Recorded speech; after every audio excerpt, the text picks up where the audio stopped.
I was seeing a lot of things on social media. I'm about to talk about social media. This is going to be big news for the unemployed. The movement, it's not really a big movement, it's more so of an idea, really. It's the whole idea, obviously, that we're being hijacked by TikTok or social media and doom scrolling, and we're having dopamine fixes. And, it's true. I mean, I'm not going to deny that reading a book is obviously going to be much better for your dopamine spikes than that of going on your phone and doom scrolling. But I think it's a bit too generalized, and I think I kind of want to expand on it, because I don't think the idea is bad. I mean, what's really bad about it? I mean, you're fixing your dopamine spikes, you're living a better life, and but I think a lot of people, they kind of miss the point about reading. So I think I want to bring a light to that. But before I even speak about reading, I'll be completely honest with you, I don't read a lot of literature or classics. I read mostly comics. That's really what I usually read. I'm not someone who's reading. I mean, I've read some classics, Crime and Punishment. You see, even trying to think of it on top of my head is like, a bit bad. Maybe I've read like a couple of science fictions and stuff like that, but not a lot. I'm not gonna say a lot. But what I am going to say, though, is that I do read comics, and I love comics, and I'll even insert a picture of my whole collection. Either way, I think what a lot of people don't realize is they kind of want to find. A lot of us, we want to find a way out of our miseries. It's normal. Depression. We want happiness, and I think a lot of people find fixes and want to find fixes in terms of that of that need. And a lot of people say, well, you can read this book, and this book will allow you to understand reality superbly, and stuff like that. And I think a lot of people, they're like, well, how does that really work?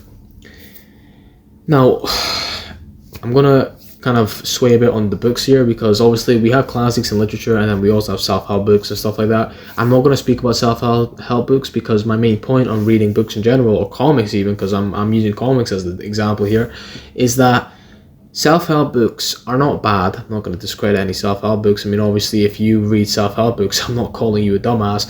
But what I'm saying is that self-help books are much more objective. They're much more kind of research-based kind of books, where you kind of talk about things in a more empirical sense, in that nature. But when you read something like a comic, or when you read something like a book, whether that's a classic or literature or whatever you're in, I don't know if you're into romance, maybe you just want to see people kiss. I don't know. Either way, books tell a story. And I think what a lot of us forget to realize is that these books are not just baseless books. Like when you see a book, right, you go into a bookshelf, or you go into a store, and you look at a bookshelf, you're not thinking to yourself, hold on a second, this whole thing has a story, a character, development, emotions, a complete complexity of all of the realistic thing that we're living in, which is human life. That goes for comics too. We're talking about stories here. We're talking about ideas invented into a story. And why is that better? Well, because when you're reading a story, when you're reading these things in terms of comics, like I'll take it from my subjective experience. Let's say you're reading Spider-Man. Look, obviously we all love Spider-Man. I mean, who doesn't? The guy's Spider-Man, Peter Parker, whatever variant. Whether it's Miguel O'Hara, whether it's Peter Parker, they all stand for one good thing, and that's greatness and being a good person, and that's one of the main things, and responsibility and all that good stuff, right? When you read a Spider-Man comic, this is from my experience, understanding the connection between Spider-Man and the comics and how it can teach you about life is absolutely there. It is there. I mean, I can vouch for that, and I'm pretty sure a lot of people who read comics can vouch for that, and people who probably read a lot of literature and classics could maybe even vouch for that, because when you're invested in the story, and here's the thing, a story is just like a movie or like a TV show. Philosophy, like the whole idea of philosophy, these ideas, these kind of experiences, understanding thoughts, understanding emotions, human behaviors, these things can be taught through a story. When you watch a movie, you're being taught something through a story. whether that's emotionality, whether that's extreme behaviors or unhealthy behaviors, war, themes of these natures. Obviously, when you watch a movie or a show, that's not a bad thing. I'm not going to sit here and say it's a bad thing, but it's just like a book. It's just a little bit less visual. But obviously comics are going to be much more visual than a book. What I'm trying to say is that these stories is almost like I could say to myself real. Because when I'm reading a comic about Spider-Man saving a person, I'm trying to think of a specific circumstance. Let's say I was reading Spider-Verse a couple of days back. Well, no, I think that's a stretch. Maybe a couple of weeks back, and you know the whole idea. There's pretty much this character, this villain Morlun, who's him and his whole family feast on people in the Marvel universe who have like powers that are involved around insects and whatnot, or like animals. If I'm not mistaken, I'm not going to go that far fetched. I don't know the whole basis of it. But obviously he has to connect with everyone in terms of being Spider-Man. He's not just the only Spider-Man. I mean, I'll be honest, 616 Peter Parker breathed the socks out of Morlun when he came on to fight him. He was the only Spider-Man to do it. That's why he's the GOAT. But the fact of the matter is that he had to help all these other Spider-Men from all these other dimensions. And what was interesting to see was the emotionality he had. Because in one of these panels, and spoiler alerts for the comics, he meets his Uncle Ben, who actually turned out to be Spider-Man in his universe. What happened was that Aunt May and Peter Parker died in that universe, and he became Spider-Man. And he has always been a static kind of character throughout all the comics. Great power comes great responsibility. He's always been the vouching morality for Peter, and Peter has always looking up to Uncle Ben as the father figure that he is. And in this comic, Peter is met with Uncle Ben doubting even himself, the mentor, the man who showed him how to be Spider-Man, the man who showed him great power comes great responsibility. You have to save people, you have to do these things. He himself has been whipped out, and he himself has been done. He's done. He doesn't want to fight, he doesn't want to do anything. He wants to lay around and do nothing because he is terrified and he does not want to do anything. He is done. He thinks that he can't even help the situation because he thinks he's done so much worse than good. Peter, the student, had to tell the mentor. I mean, I can't obviously quote him, but he had to tell him. That's not true. And what's interesting about this dialogue is that it showed me how a healthy, the idea of a healthy relationship is between a father and a son. I'm pretty sure a lot of people can relate to the father. Some people may not have healthy encounters with the father, but this is what it's a connection between a father figure and his son. Or, well, I'm just going to be honest, Uncle Ben is his father in a sense, so that's the connection. And his son was giving him advice on what to do.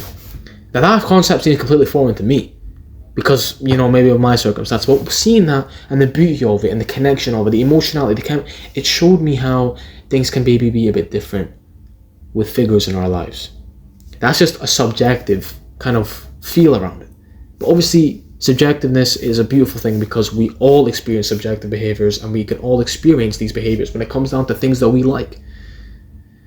When we like things, when we like a story, when we're invested in the characters, they can teach us things that maybe we can't be taught easily in a lecture. In a lecture, you go and you sit down, you listen to the teacher talk, and unless you're extremely invested in the subject, you might not get it. Some people can do that. But guess what? I think everyone can agree that everyone can do that if they're reading a story that they love, if they're reading a comic that they love. These things can teach us things because they're not just so vamped up in objectivity or just being so empirical and yes, I did this research and then this is what happened to this person and therefore it boomed them up into a better person. I'm not saying that. I'm not saying that. I'm not saying scientific evidence and basic research is a bad thing. But what I'm saying is that obviously, in terms of finding ourselves to understand these things, finding ourselves to understand people, behavior, human behaviors, life, philosophy, understanding emotionality, dramas, these things can actually empower us into being better people because, in a sense, we're in the story with them. And that's the beauty of it. And I think a lot of people forget the beauty of it because when you hear someone tell you to read a book or read a comic, you're like, why? But I think a lot of us miss the point. The point is that there is a beauty to this. When you open up that book, that is a person's thoughts, deepest behaviors maybe being mimicked in the story. And they're maybe showing it. Some people may show stories by their biographies, or maybe some people show their stories through the comics of a lens of another character to explore a theme that they've had in their life. And that's the beauty of it, because we forget that these books are made by human beings. Human beings have made these books. Human beings have made these comics. These are ideas rooted in our human consciousness, and these things steer us. And we can learn from these books to such a degree that we don't have to go to some boring lecture. We can have fun swinging around with Spidey all around town and feeling it out. And here's another thing. I want to use another subjective experience. Because obviously Spider-Man, he's a lovely character. I love him top 3, to be honest. But Daredevil, if anyone's watched Born Again, please tell me the reaction episode 8. That was absolutely amazing. Spoiler alert, I am Daredevil. Oh my god. Crazy. Absolute cinema. Daredevil, by nature, is angry on the inside of himself. Reading the comics, especially Bendis's run of it, the author, Daredevil's obviously going to be static in most. He's probably one of the most well-read characters in Marvel Comics. But his anger is evident. He has anger. He has vengefulness. He's literally called Daredevil. He dresses up as the devil. And I think one of the great things that we can see in the show as well, I think this is getting a bit off topic, but the villain of his character mainly is Kingpin. And Kingpin usually dresses up as white. Now what do you associate white with? You associate white with the angel. You associate white with the good, the fair, the great. And then you associate red or maybe black with more devilish kind of tendencies, with more evil, with more what's the word here? Vulgarness. And that's what Daredevil is. He is literally dressed up as a devil. And the parallel between these two is that they're the complete opposites. Matt is actually the angel with the wings, and Fiscus is actually the one with the devil in him. And what's funny is Matt uses his anger and his strength with the rage combined to impose justice onto Hell's Kitchen. Now obviously I'm not telling anyone to go up and dress up as Daredevil and get out of his house and just beat the socks off of anyone. Obviously comics allow us to kind of explore and go to extremes so that we can explore ideas in a huge fold. We don't want to obviously do that in real life. That's not a good idea. But what's beautiful about it is that it teaches you how to control this anger. A lot of us might have things in our lives that propel us towards they propel us towards anger because of our traumas. They propel us towards anger because of our insecurities or our things, and we don't know how to control it. But when you watch these characters, and I'm not going to lie, some characters, they may end up going on the full fold, right? You don't want to take everything I'm saying literally, because obviously some characters like the Punisher and Moon Knight, they do not care. They just go in, beat the socks out of it, but they still explore themes that are important. What I'm trying to say is you can still learn from it. You obviously have to take in a healthy dialogue. I'm not trying to say take everything literally. Please do not make me responsible for your actions if you decide to take anything of what I'm saying literally to that extreme. Please do not do that. But what I'm saying is that reading Daredevil, he wants to kill people, he wants to hurt people, he knows that, but he has to show himself restraint because he's a Catholic, he's a Christian. He doesn't want to do bad things, but he wants to do bad things, if that makes sense. He knows morally, he has a moral compass. He knows he doesn't want to do bad things, but inside of him, it's clenching, it's gnawing at him to just beat the socks. He every time he fights Kingpin, he wants to kill him. He wants to kill him because he just wants to end his life. The amount of misery he caused, the amount of BS he caused in his life, in other people's life, he wants to impose it, but he can't do it. He can't go ahead because he understands the moral consequence of that, and that is beautiful. Because obviously you can probably hear, maybe not, I don't know. I guess I'm getting a bit too passionate about this, but since I love the character so much, of course I'm going to follow what he says. Of course I'm going to love what he does. And this is beautiful of him. His restraint is what makes him the greatest person, or the greatest, well, I'm not going to say the greatest hero of all time. I mean, maybe for me, sure. But the restraint, that's why he's powerful, that's why he's strong. And it shows us that strength isn't just a parameter of physical attributes, it's also a mental aspect in terms of your moral courage, in terms of your ability to deny some of those human aspects and release them in a more healthier, controlled way. So that's kind of another lens you can look at these books, you can look at these things, because these things, these books, these abilities to understand things from a different perspective are what the beautiful thing. This is what the beautiful thing is about books, about comics. And that's why we should take a step back and actually try get into these things. Whether that's that you like, whether you're a romantic person and everyone has a niche.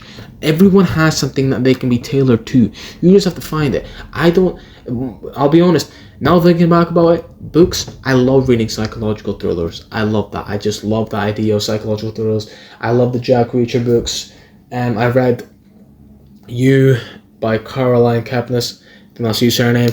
I obviously watched the show. I love those books. Obviously, please don't associate me with a killer. I don't I don't actually think that what he did was right. But these things, they show us aspects and it's beautiful. And when you're looking deep and you look right, you allow yourself to kind of feel these things through your own nature. They allow for beautiful insights and translations into who you are. So why not go into that field of reading a book, of picking up some literature, or picking up a classic, or whatever niche you are, whether you want to read a comic, do it. Because at the end of the day, it's better than doom scrolling. It's going to allow you to find much more beauty in things than doom scrolling is. And obviously, you're going to say to me, well, hold on a second. That's a beautiful speech, mate. You told us how great comics are. You told us how great books are. How do I do this? Okay, great question. I assume that's your question. If that wasn't your question, I'm extremely sorry for dismissing your actual question. When it comes down to changing a behavior and a habit, it's hard. We're going to be met with resistance. But like I always say to myself now, a little goes a long way. Hey, listen, man, you want to doom scroll, fair enough, right? I'm not going to tell you to force yourself to completely launch off of it. This ain't cold turkey. But what you can do is you can go a little bit. You pick up a book. Let's say you like comics like me. You get your character that you like. Let's say you want to read the most dodgiest comics ever, the Ultimates, with the most interesting themes about that. Oh, no, please don't mind that. Right? Then, you read that book for 10-15 minutes. Okay, cool. And you just go ahead your daily behaviors. But you're taking that, you digest that. You do it as best as you can in that moment. If you can't focus on that for 10 minutes, do 5. And then build it up over time. And then you'll realize the difference you're making in your life. The beauty of it is that consistency goes a long way. And luckily, we usually have time on our hands to build these habits. So don't stress on yourself. Don't tell yourself that you can't do it. I believe in you. I don't even know you. You can do it. Because I struggle sometimes with getting off social media. I do it. We're human beings. We're not perfect. We're not going to be able to encompass that. And I know a lot of us feel that we should be perfect, or we have these inclinations to be perfect, and that's fine and that's understandable because we are just a work in progress, man. That's all it is. I hope this video was enjoyable. I do apologize if I was a bit too overextensive in my passion for comics. But yeah, thank you for watching, and I'll hopefully see you in the next one.